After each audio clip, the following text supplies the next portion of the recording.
Assalamualaikum warahmatullahi wabarakatuh.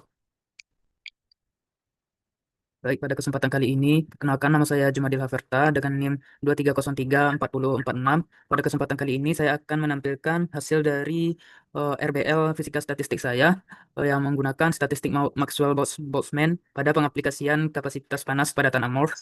Saya mengambil judul yaitu Analisis Kapasitas Panas pada Amorf pada suhu rendah berbasis distribusi Maxwell-Boltzmann dan model two-level system. Sebelumnya yang saya hormati dosen pengampu mata kuliah Fisika Statistik Dr. Ahmad Fauzi dan seterusnya audiens yang mendengarkan atau menyaksikan presentasi saya kali ini. Next.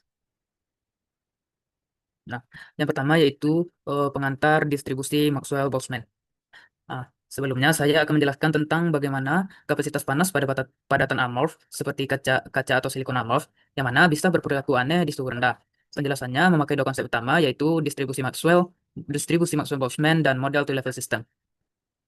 Selanjutnya, pengantar distribusi Maxwell-Boltzmann ini. Pertama, kita mulai dari konsep sederhana dan mungkin sudah pernah kita pelajari sebelumnya, yaitu distribusi Maxwell-Boltzmann. Intinya, kalau kita punya banyak partikel, mereka tidak semuanya bergerak dengan kecepatan yang sama. Ada yang pelan, ada yang cepat. Semakin tinggi energinya, semakin sedikit jumlah partikelnya. Itulah inti pandangan dari Maxwell-Boltzmann. Distribusi Maxwell-Boltzmann menggambarkan probabilitas partikel memiliki energi tertentu. Prinsip Maxwell-Boltzmann adalah bahwa semakin tinggi energi suatu keadaan, semakin kecil probabilitasnya. Prinsip inilah yang akan berpindah dari contoh partikel gas ke model TLS. Nah, distribusi ini punya tiga kecepatan penting, yaitu kecepatan paling mungkin, yang kedua kecepatan rata-rata, dan kecepatan RMS atau rate mean square.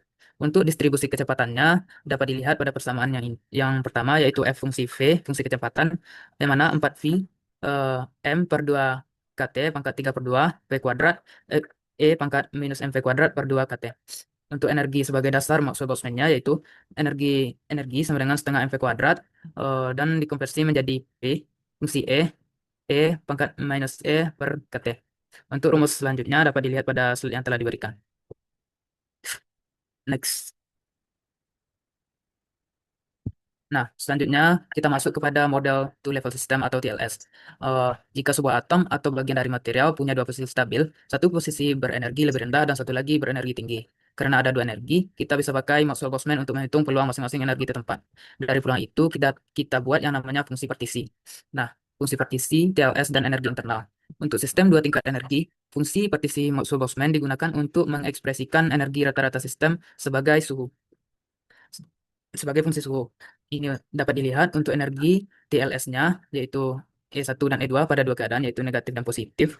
Nah, dari formula itu kita buat yang namanya fungsi partisi. Nah, dapat dilihat untuk fungsi partisi TLS pada rumus berikutnya. Nah, untuk interpretasi dari grafiknya itu intinya dua energi yang mana memiliki peluang Maxwell-Boltzmann, fungsi partisi, dan energi rata-rata. Dua tingkat energi inilah yang menghasilkan bentuk fungsi partisi TLS. Next. Nah, selanjutnya yaitu distribusi energi TLS dan integrasinya. Dalam padatan amorf, delta bervariasi antar lokasi. Pada buku rujukan yang kita pelajari, yaitu Mikrajudin Abdullah, mengasumsikan distribusi energi TLS homogen sehingga kapasitas panas total harus diintegrasikan terhadap delta. Distribusi delta homogen yaitu P, fungsi delta, 1/delta 0. Dan untuk kapasitas panas rata-ratanya dapat dilihat pada rumus berikutnya, di mana dilakukan substitusi integrasi diperoleh hasil akhirnya seperti eh, rumus ketiga. Nah, yang mana interpretasi dari rumusan ini dapat dilihat pada grafik probabilitasnya, yaitu delta tersebar dari 0 hingga delta 0, yakni integral menggunakan kontribusi semua TLS. Next. Nah, selanjutnya yaitu limit suhu. Nah, di sini ada dua keadaan, yaitu pada saat suhu rendah dan pada saat suhu tinggi. Pada saat suhu rendah, T-nya tuh mendekati 0. Hasil dari integrasi berurusan menunjukkan dua hal penting. Pertama, ada suhu rendah. Ini bagian kapasitas panas berbanding lurus. Inilah ciri khas material amorf yang tidak bisa dijelaskan teori Debye pada kristal. Kedua, pada suhu tinggi, kapasitas panasnya turun seperti 1 per T kuadrat. Pada grafik di kanan, kita melihat contoh data untuk silika. Di suhu rendah, grafiknya hampir lurus, itu tanda bahwa TLS bekerja nyata di bahan amorf. Untuk persamaan hasilnya dapat dilihat pada PPT. Hasil ini menjelaskan mengapa kapasitas padatan amorf menunjukkan komponen linier pada suhu rendah, berbeda dengan hukum Debye untuk kristal. Dan untuk interpretasi dari grafiknya, bagian awal grafik terlihat linier terhadap T, itu merupakan ciri TLS. Next. Nah, selanjutnya yaitu validasi eksperimen. Di sini, eh, penjelasan yang dijelaskan sebelumnya itu bukan hanya teori.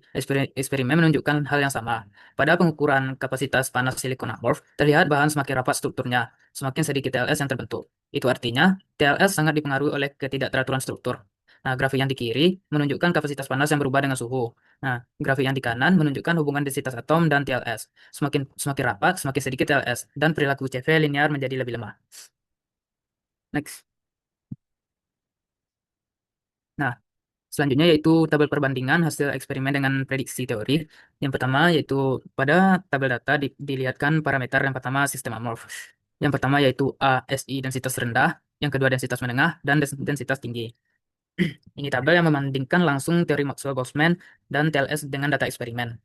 Hasilnya jelas pada amorf densitas rendah, teori hampir cocok, teori cocok hampir sempurna. Pada densitas tinggi, teori agak meleset jauh. Ini menunjukkan bahwa asumsi sederhana seperti delta terdistribusi merata tidak lagi cocok pada struktur yang tepat, rapat.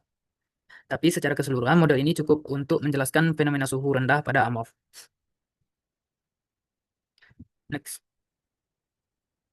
Nah, selanjutnya itu ada visualisasi mikroskopik TLS dari void. Ini visualisasi dari simulasi komputer, yang mana warna biru dan hijau menunjukkan probabilitas sebuah void atau ruang kosong berada pada posisi tertentu. Dapat dilihat bahwa void itu sering punya dua lokasi yang sama-sama stabil. Itulah TLS versi nyata. Dua posisi stabil yang ditempati secara bergantian. Nah, gambar ini menunjukkan bahwa TLS bukan sekedar rumus, tapi betul muncul dari struktur Amorf yang tidak teratur. Nah, simulasi ini dilakukan oleh Monte Carlo, menunjukkan bahwa TLS berasal dari fluid yang menempati dua posisi stabil. Ini memberikan gambaran fisik TLS sebagai konfigurasi stabil. Selanjutnya, loop probabilitas fluid menunjukkan dua lokasi stabil, artinya basis fisik TLS. Next. Nah, dari keseluruhan pemaparan materi yang telah dijelaskan seluruhnya, dapat ditarik kesimpulan yaitu yang pertama, distribusi Maxwell-Boltzmann digunakan sebagai hukum populasi energi untuk sistem dua tingkat. Energi TLS ada dua keadaan tadi untuk plus delta per 2 dan minus delta per 2 menghasilkan fungsi partisi sederhana yang dapat diturunkan. Energi terhadap delta menghasilkan kapasitas panas linier pada suhu rendah. Model sangat cocok untuk material amorf berdensitas rendah menyimpang pada densitas tinggi. Ini menunjukkan ada beberapa keterbatasan pada suhu tinggi, tetapi pada suhu rendah relatif stabil gitu.